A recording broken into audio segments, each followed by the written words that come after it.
Барыңыздарга ассаламу алейкум достор. Бүгүн бизде стримибизден кийин соода запись кылайын деп чечтим достор. Бүгүн бизде стрим болду. Также VIP каналыбызда дагы соодалар аябай жакшы болуп жабылды бүгүн соодабызда. Бүгүнкү киреше $6510 болуптур достор да. Стримибиздеги соода мынакей жаңы эле бүткөнбүз да. И стримибизде дагы плюс-минус $1400 кирешеге чыгыппыз достор да. Ну да ладно достор, бул бардыгы кирешелер жакшы, прибыль дагы жакшы негизинде, но биз бул жакта ошого чыгыш үчүн биз эмне кылышыбыз керекпиз? Биз каждый день постоянство усилий, каждый день соода кылып, каждый день разбор, каждый день обучение кылышыбыз керекпиз. И ошол үчүн менин каналым создавать этилген да. И бүгүн биз технический анализди разбор кылабыз и көп учурларды, кайталанган рынокто болгон окуяларды биз ошолорду разбирать этебиз достор да. Кандай негизинде туура болот и кандай негизи чечим чыгарыш керек достор рынокто да. Итак, давайте мисалы мынакей валютная пара да, мисалы дирхам, китайская юань да, мисалы бул жакта бизде анализди биринчиден кандай кылып анализдешибиз керекпиз? Биринчи рынокко киргенде биз паттернди карайбыз и жана уровеньдерди карайбыз. Биринчисинде достор, уровень жана паттерн бул основа основ да. Биз котировкага кирдик, мисалы дирхам, китайская юаньда и мен сразу байкап турам, бул жакта бизде эч кандай уровеньдер жок экен и паттерн дагы жок экен достор да. Болгону биз азыр мына индикаторду дагы өчүрүп коелу. Бизге азыр индикатор кереги жок. Мисалы биз кийинки котировкаларга өтө беребиз. Мисалы да мынакей 10 секунддук таймфрейм, кааласак мынакей 30 секунддук таймфреймге өтүп алсак болот. И мынакей достор, 30 секунддук таймфреймде австралийский доллар, доллар СШАдан 1 мүнөткө мен бул жакта $300 продажага ачамын достор, сатууга. И бул жакта мен эмнеге ачтым сатууга? Мен паттернди билем.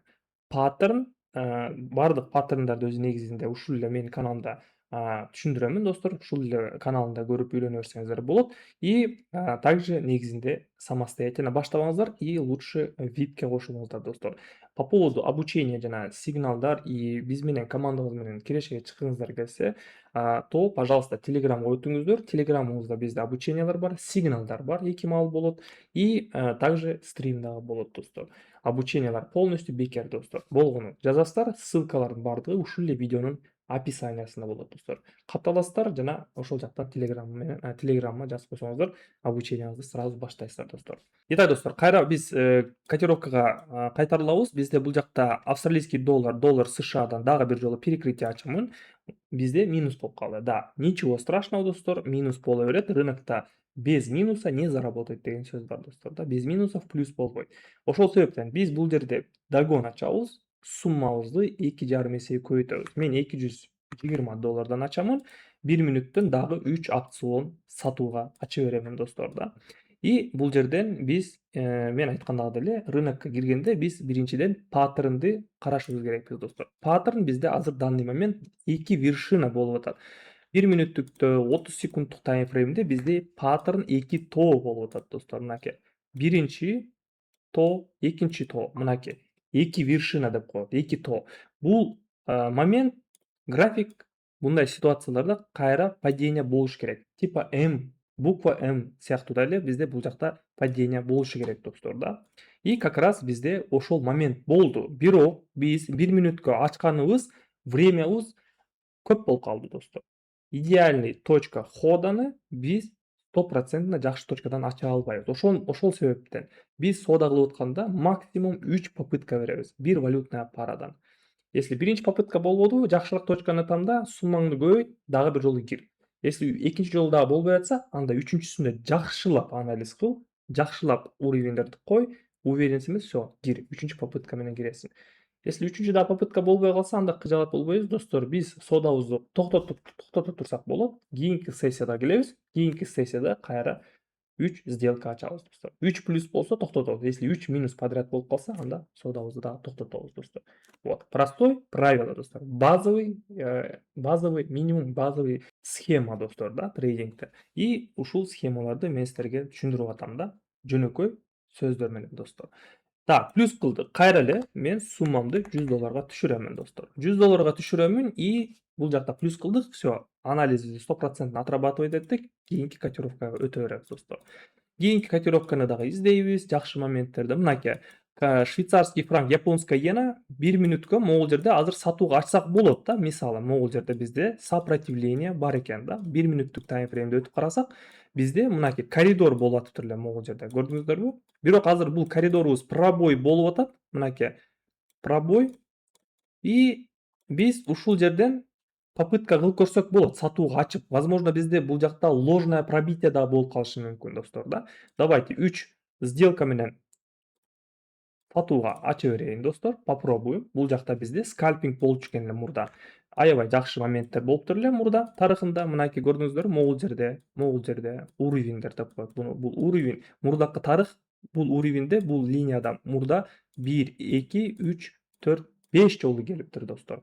Мурда 5 жолу сатууга ачып, плюс кылсак болчу экен эле ушул уровеньде. Бирок азыр именно ушул жерде пробой болуп атат. Биз бул жерде негизинде ачпай деле койсок болот эле, но мен ачтым. Рисковать эттим, достор.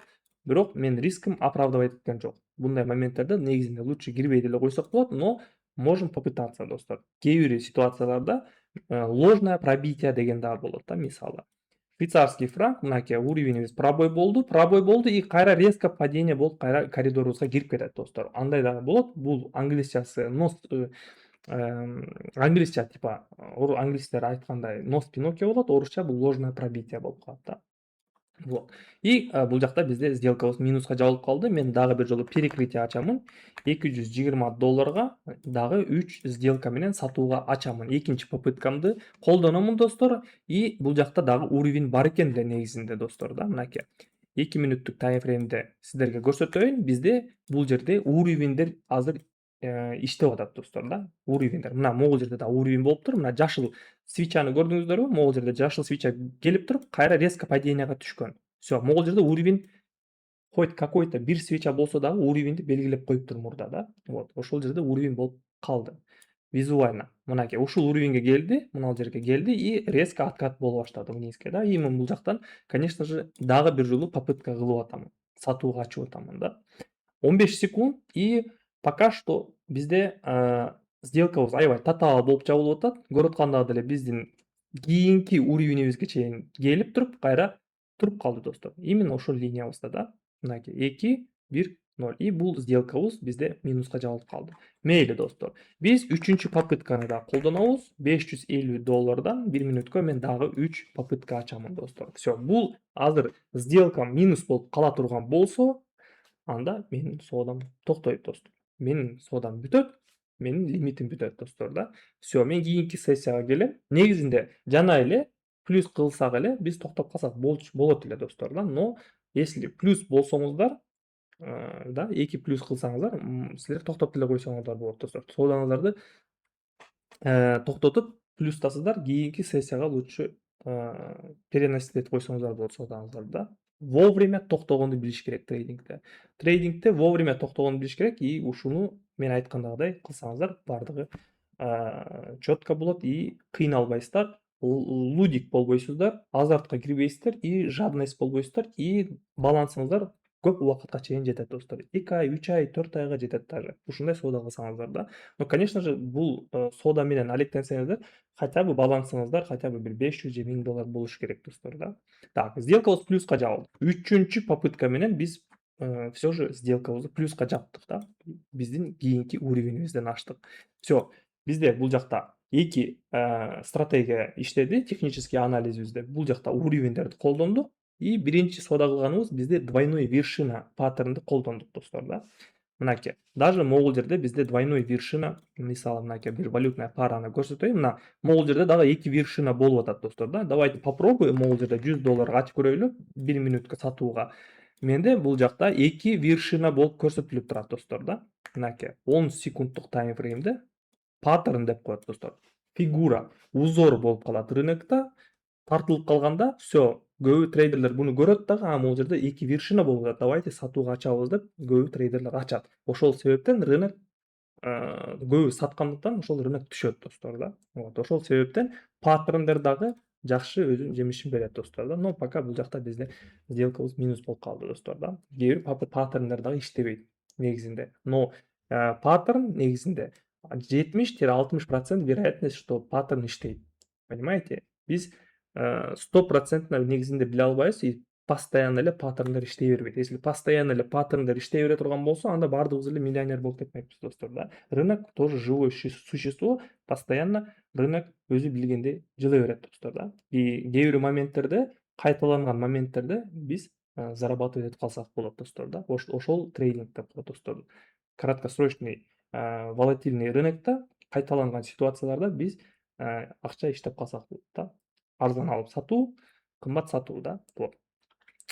Азыр бизде бул жакта тренд восходящий болуп атат. Ладно, давайте үчүнчү стратегияны дагы кошуп коелу. Үчүнчү стратегия бизде тренд болот, достор. Тренд мынакей. Бизде азыр жогоруга тренд кетип атат. 2 минут, 5 минутка ачсак болот. Мен 1 минутка эле ачамын. $250 мартингейлди колдоном, минус болду. Ошон үчүн мен 2,5 эсеге көбөйтөм, жогоруга ачамын. Бул жакта бизде тренд восходящий болуп атат. Күчтүн бардыгы жогору көздөй эле кетип атат, достор. Көрдүңүздөрбү? Мына могунун ичинде эле кетип баратат. Мындай жерде биз 5 мүнөткө, 10 мүнөткө ачып койсок болот. Ошол эле тарапка. Всё. Тренд твой лучший друг деген сөз бар трейдингте. Ошол негизи чын. Трендтен дагы жакшы плюстарды кармаса болот, достор, да, торговляда. Вот. Биз по тренду ачтык и көрүп аткандарды эле тренд графигибиз баасы плавно, акырындык менен бир эле направленияга өсүп кетип атат, достор, да. Вот. И бул сделкабыз бизде плюска жабылды, достор. Ушул менен, достор, биз бүгүнкү обучениябызды, содабызды жыйынтыктайбыз, достор. Если видеоролик жакса, лайктан басыңыздар, достор. Каналга катталабыз. И также, достор, обучение, копи трейдинг, сигналдар бардыгы бизде обученияларда бар. Ссылка ушул эле видеонун описаниясында, өтөбүз, катталабыз и ошол жактан обучение жана баштап кетсеңиздер болот, достор, да. Вот. Ушун менен, достор, кийинки видеолордо көрүшөбүз. Баарыңыздарга ассаламу алейкум.